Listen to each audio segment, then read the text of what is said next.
Hello beautiful soul, कैसे हैं आप सब। आई होप आप सब बहुत अच्छे होंगे और खुश होंगे। आज का मेरा वीडियो का टॉपिक है 11 रीज़न जिसकी वजह से आपका पर्सन आपको इग्नोर करता है या आपसे रन करता है। तो वो 11 रीज़न क्या हैं।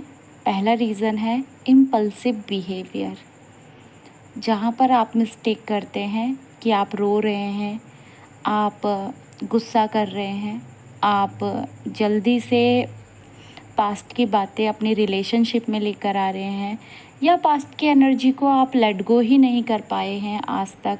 अगर आपका पर्सन कभी आपसे कॉल मैसेज में बात भी करना चाहे, आप ही ने अपनी एनर्जी को चेंज नहीं किया है, तो वो आपकी मिरर सोल है। वो कैसे चेंज होगा? तो इम्पल्सिव बिहेवियर का मतलब है रिएक्शन देना, हर छोटी छोटी बातों पे भड़क जाना, अपना गुस्सा, अपनी एंजाइटी, अपना जितना भी पिछला है वो पर्सन पे थोप देना, एक ब्लेमिंग वाली एनर्जी में आ जाना।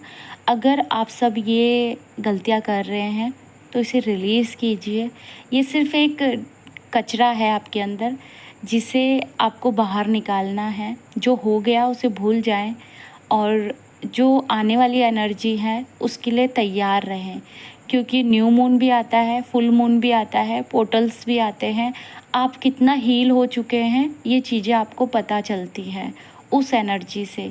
अगर आप आज भी वही एनर्जी में स्टक है कि पर्सन ने ये किया वो किया, वो तो थर्ड पार्टी में खुश है, आप उसका सोशल मीडिया चेक कर रहे हैं, आप उसी के पीछे भाग रहे हैं, तो वो भी आपसे भागेगा। आप बाहर देखेंगे तो वो भी थर्ड पार्टी को देखेगा। बहुत सारे रीज़न है यहाँ पर, मैं एक एक करके शेयर कर रही हूँ और अगर आपसे रेजोनेट करे आप इस एनर्जी को चेंज करने की कोशिश करें, इम्पल्सिव बिहेवियर पे काम करें। बहुत सारे इशू हैं यहाँ पे, वन बाय वन अपने अंदर देखें कि आप कहाँ पे ब्लेमिंग एनर्जी में जा रहे हैं, कहाँ पे रिएक्शन दे रहे हैं, कहाँ पे गुस्सा कर रहे हैं, कहाँ पे आपने रोना धोना अभी भी अपनी लाइफ में लगा के रखा है। आप अपने फ्रेंड्स से उनकी बुराइयां कर रहे हैं या फिर ट्विन फ्लेम जर्नी को ही कर्स कर रहे हैं, डिवाइन को ही कर्स कर रहे हैं। आपके अंदर सेल्फ लव नाम की कोई चीज़ नहीं है। सेल्फ लव में आइए, अपने आप को समझिए, जानिए और ख़ुद को चेंज करने की कोशिश कीजिए, क्योंकि पर्सन उसी के पास आता है जिसकी एनर्जी पॉजिटिव हो, वरना निगेटिव लोगों से तो दुनिया भागती है। तो दूसरा हमारा रीज़न है कि अपनी वैल्यू को ना पहचानना और ख़ुद के अंदर सेल्फ लव की कमी होना। अगर प्यार को आप बाहर ढूंढ रहे हैं ना, तो कोई आपको प्यार देने नहीं बैठा है। आपको प्यार को खुद के अंदर ही क्रिएट करना पड़ेगा। आपको अपनी वैल्यू समझनी पड़ेगी और दूसरों की नज़रों में अपनी वैल्यू बढ़ानी पड़ेगी, क्योंकि आपको रहना 3D में ही है। और आप 3D में देखेंगे ना, तो जिन लोगों के पास कुछ है उनकी इमेज उसी तरीके की है, तो लोग उन्हीं को सलाम करते हैं। चाहे आप कितना भी 5D कनेक्शन बोल लें या ट्विन फ्लेम कनेक्शन बोल लें या सोलमेट कनेक्शन बोल लें, लेकिन जहाँ पे बात आएगी 3D की, तो आपका भी देखा जाएगा कि आपने कितना ग्रोथ किया है। क्योंकि आपने देखा होगा हर कोई आपसे यही कहता है कि फाइनेंशियली बैलेंस करें, इमोशनली बैलेंस करें, मेंटली बैलेंस करें, स्पिरिचुअली ग्रोथ करें। तो सब जगह आपको बैलेंस ही क्रिएट करना है, क्योंकि आपको 3D में रहना है। आप 5D में जाकर कोई भगवान नहीं बन जाएंगे। और आपको अगर भगवान बनना ही होता तो आपको ट्विन फ्लेम जर्नी नहीं दी जाती। आप ऑलरेडी पावरफुल सोल हैं, बस आपको समझने की ज़रूरत है कि वो सोल जो आपसे रन कर रही है, आपको इग्नोर कर रही है, वो आप ही की सोल है। तो अपनी इशू हील करने करें, बजाय उनको ब्लेमिंग एनर्जी से देखने के और निगेटिव एनर्जी से देखने के। क्योंकि जितना आप अपनी एनर्जी को डाउन लेके जाएंगे, लोअर वाइब्रेशन वाली एनर्जी में लेकर जाएंगे, उतना आपका पर्सन मल्टीपल रिलेशनशिप में जाएगा, कार्मिक अट्रैक्ट करेगा, कर्मा में फंसा रहेगा और आपका यूनियन यहाँ पे स्टक होगा। इसीलिए आपको स्पिरिचुअल पाथ को फॉलो करना है, अपनी एनर्जी को चेंज करना है और आगे बढ़ना है। तीसरा रीज़न है हमारा पर्सनल रीज़न। आपके पर्सन की पर्सनल जो लाइफ है वहाँ पर भी रीज़न हो सकते हैं, जैसे कि mother issue, family responsibility and यहाँ पे एक कार्मिक कनेक्शन भी रोल प्ले करता है कि आपके पर्सन का कार्मिक अकाउंट है, जो कि आपका भी होता है अपनी फैमिली के साथ, तो उनका भी है किसी रिलेशन में। जैसे कि अगर उनकी कोई कार्मिक वाइफ है या कार्मिक कोई गर्लफ्रेंड है या उनके कार्मिक बच्चे हैं या कार्मिक मदर है, तो उनके साथ जो उनके इशू होते हैं वो उनकी लाइफ के पर्सनल इशू होते हैं। क्योंकि आप तो बोल देते हैं कि भाई हमारे तो फैमिली कार्मिक है, हमारे फ्रेंड कार्मिक है, तो सेम उनकी भी सिचुएशन होती है। जितना पेन आपको हो रहा है जर्नी में, उतना ही उनको भी हो रहा है। तो उनको स्पेस देने की ज़रूरत यहाँ पर है, क्योंकि उनकी भी अपनी एक पर्सनल लाइफ है, उनका भी एक पर्सनल डीएनए है। उन्होंने भी एक घर में जन्म लिया है जहाँ से उनके अंदर भी वो एनर्जी गई है। उन्होंने भी 3D बिलीफ सिस्टम को अपने अंदर कैरी किया हुआ है। उनको भी हील होने में टाइम लगेगा। एक कमिटमेंट देना और किसी पार्टनर को छोड़कर आना बहुत बड़ी बात है। अगर उनका कोई कार्मिक रिलेशनशिप है, वो वहाँ से कॉर्ड कटिंग करके, कर्मा रिलीज़ करके वापस आने में टाइम लगता है। जब तक आप अपना बेस्ट वर्जन नहीं बन जाते हैं, इधर आप पूरी तरीके से हील नहीं हो जाते हैं, आप उस ब्लेमिंग एनर्जी से बाहर नहीं आ जाते हैं, आपका पर्सन भी नहीं बदलता है। जब आप बदलेंगे तब वो आपकी एनर्जी से बदल जाते हैं। आप स्टक है तो वो भी स्टक ही रहेंगे। उनके अपने पर्सनल लाइफ में भी रीज़न हो सकते हैं। अब यहाँ पे एक रीज़न और हो सकता है आपको इग्नोर करने का या आपसे दूर जाने का, कि वो किसी और पार्टनर के तरफ अट्रैक्टिव हो सकते हैं। ये कुछ लोगों के साथ होता है क्योंकि आपकी एनर्जी बहुत ब्लेमिंग वाली है, आप उन्हें समझ नहीं रहे।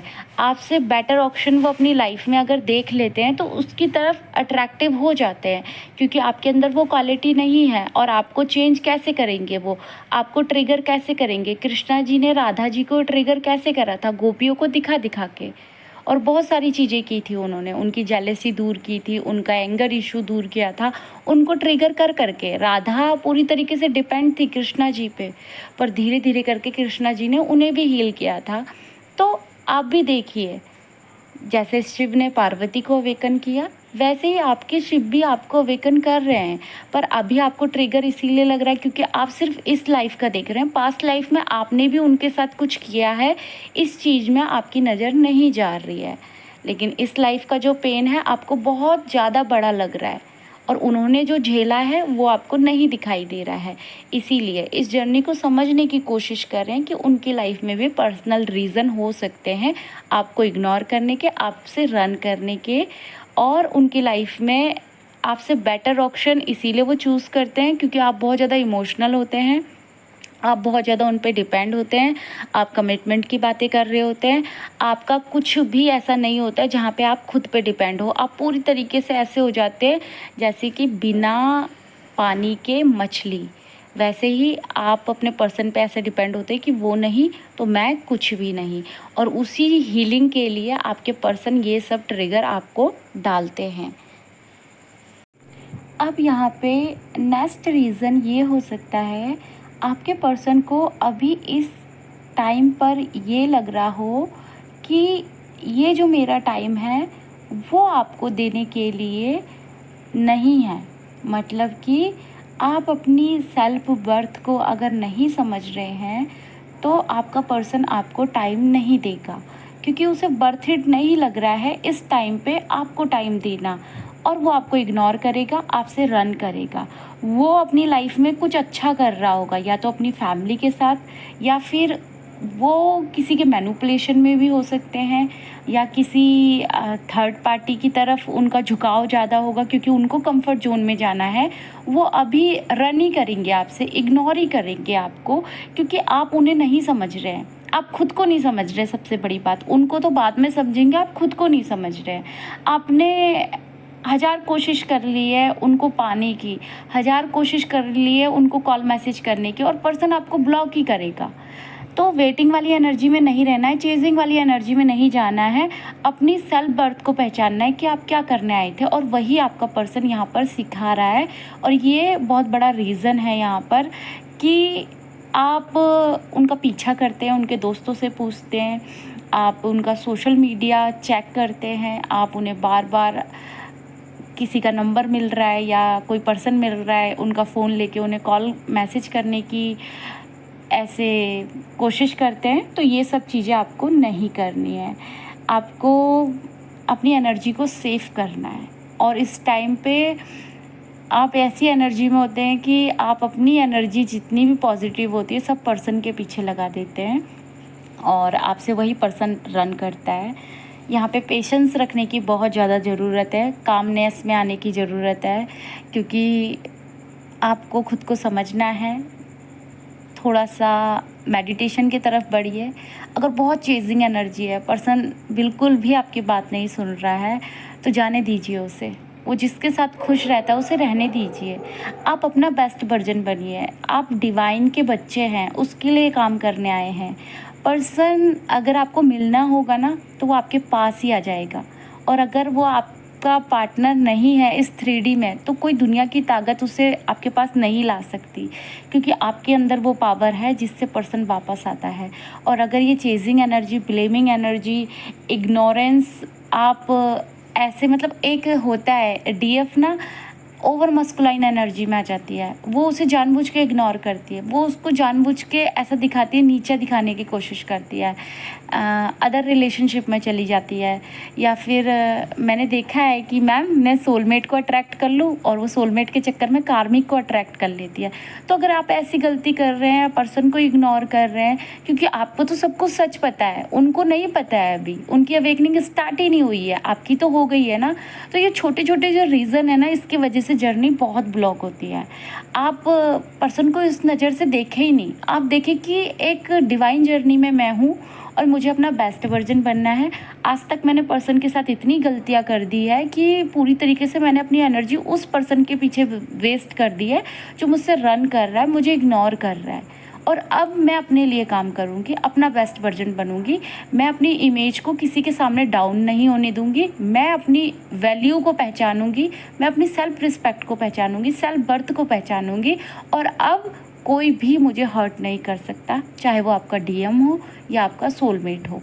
आपको उस तरफ नहीं देखना है, आपको अपने ऊपर काम करना है। और जिस दिन आप इस एनर्जी में आएंगे ना, डिवाइन खुद आपकी हेल्प करेंगे इस पूरी जर्नी में। एंजल्स आपके साथ होंगी, क्योंकि यहाँ पर आपको पावरफुल बनना है ना। एक घर में टीवी होता है ना, उसका रिमोट अगर खो जाता है तो वो टीवी किसी काम का नहीं होता है, और अगर रिमोट खो जाए तो टीवी किसी काम का नहीं, और टीवी बंद पड़ जाए तो वो रिमोट किसी काम का नहीं।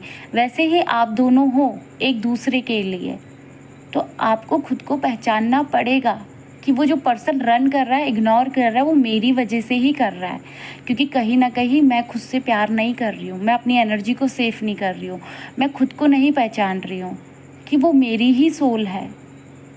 अगर मैं खुद से भागूंगी तो वो मुझसे भागेगा, मैं खुद को नहीं पहचानूंगी तो वो मुझे कैसे पहचानेगा।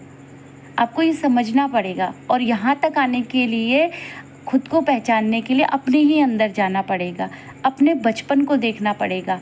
फिर आपके जो भी पार्टनर रहे हैं पास्ट में, उनको रिलीज़ करना पड़ेगा, अपने फैमिली पैटर्न को रिलीज़ करना पड़ेगा, अपना जंक DNA रिमूव करना पड़ेगा, कॉर्ड कटिंग करनी पड़ेगी, अपनी सारी blaming energy, anger issue, ego, over masculine energy, over feminine energy, सब 1 बाय 1 करके रिलीज़ करने पड़ेंगे। जैसे हमें सीढ़ियाँ चढ़नी पड़ती है ना 1 बाय 1, और हम ऊपर पहुंच जाते हैं, वैसे ही अपने ब्लॉकेज शुरू से रिलीज़ करें, आगे बढ़े, यूनियन क्लेम करें। आपका यूनियन होगा, क्यों नहीं होगा। आपको जर्नी किस लिए मिली है, इसीलिए तो मिली है। आप पर्सन के साथ यूनियन में आए, आप सोल पर्पस करें, मदर अर्थ की वाइब्रेशन को हाई करें। आप जैसे लोग ही तो आगे बढ़ेंगे ना, लेकिन आप खुद को नहीं समझ रहे हैं, शायद आपको टाइम लगे। और अगर मेरी वीडियो अच्छी लग रही है तो प्लीज़ सब्सक्राइब कर दें। मैं बोल रही थी कि सब्सक्राइबर बढ़ा दें, तो कोई बात नहीं, बढ़ा दें। आप किसी के साथ ये वीडियो शेयर भी कर सकते हैं, उससे सब्सक्राइबर ही बढ़ेंगे। एंड वीडियो को लाइक करें। बाकी आपके साथ में छोटी छोटी टिप्स, रीज़न, इम्पोर्टेंट गाइडेंस सब कुछ शेयर करती रहूँगी। और मैं टैरेट कार्ड रीडिंग भी डालूँगी चैनल पे, तो आप चैनल पे बने रहें और इस फैमिली को और बड़ा बना दें। बाकी मिलते हैं अगली वीडियो में। एंड आप पर्सनल गाइडेंस चाहते हैं या इनर वर्क क्लासेस ज्वाइन करना चाहते हैं तो कॉन्टैक्ट नंबर दिया गया है, या पर्सनली कोई ट्विन फ्लेम की गाइडेंस चाहते हैं तो आप कांटेक्ट कर सकते हैं, मैं आपकी हेल्प करूँगी। Thank you so much.